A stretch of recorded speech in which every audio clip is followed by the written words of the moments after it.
जय हो सी जोसेफ विजय, जय हो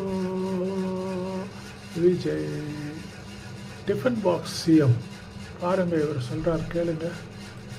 நம்ம தமிழ்நாட்டில் முதலமைச்சர்னா ஒரு ராஜா மாதிரியான பதவி போலன்னு மக்கள் நினைச்சிட்டு இருந்தாங்கப்பா. ஆனா இப்போ ஒரு ஆள் வந்து அதுவும் இன்னொரு அரசு வேலை தான், மக்களுக்காக வேலை பார்க்குற பொறுப்பு தான் ஞாபகப்படுத்திக்கிட்டு இருக்காரு. சினிமாவில் கோடிகளை சம்பாதிச்ச ஒருத்தன் இப்போ டிஃபன் பாக்ஸ் எடுத்துட்டு ஆஃபீஸ் போறாருன்னா அது சாதாரண விஷயம் இல்லப்பா. நம்ம நாட்டில் பவர் வந்தா பல பேர் மக்கள் வெயிட் பண்ணணும்னு நினைப்பாங்க. ஆனா இங்க நாம மக்களுக்காக தான் வந்திருக்கோம், மக்களை டிஸ்டர்ப் பண்ணக்கூடாதுன்னு சொல்றதுல இருந்து, ரோட் முழுக்க பிளாக் பண்ணாம டிராபிக் அரேஞ்ச்மெண்ட் பண்ணி நகர்றதுல இருந்து, நேரத்துக்கு ஆஃபீஸ் போய் ஃபைல் மீட்டிங் ரிவ்யூன்னு நாள் முழுக்க வேலை பார்க்கறது, அது முடிச்சுட்டு வீட்டுக்கு போய் அன்றைய தினம் என்ன நடந்துச்சுன்னு அமைச்சர்களை தனித்தனியா கால் பண்ணி அப்டேட் கேட்கறது, இதெல்லாம் கேட்க சின்ன விஷயம் மாதிரி தெரியலாம். ஆனா நம்ம அரசியல்ல இது புதுசுப்பா. ஏன்னா இங்க பல வருஷமா முதலமைச்சர்னா ஒரு அதிகாரம் தான் மக்கள் பார்த்துட்டு இருந்தாங்க. ஆனா உண்மையில அதுவும் ஒரு நம்ம தமிழ்நாட்டுக்காக வேலை பார்க்குற ஒரு அரசு வேலை தான். இன்னொரு விஷயம், அவரோட அமைச்சர்கள் கூட நிறைய பேர் புதுசுப்பா. அதனால இப்ப புதுசா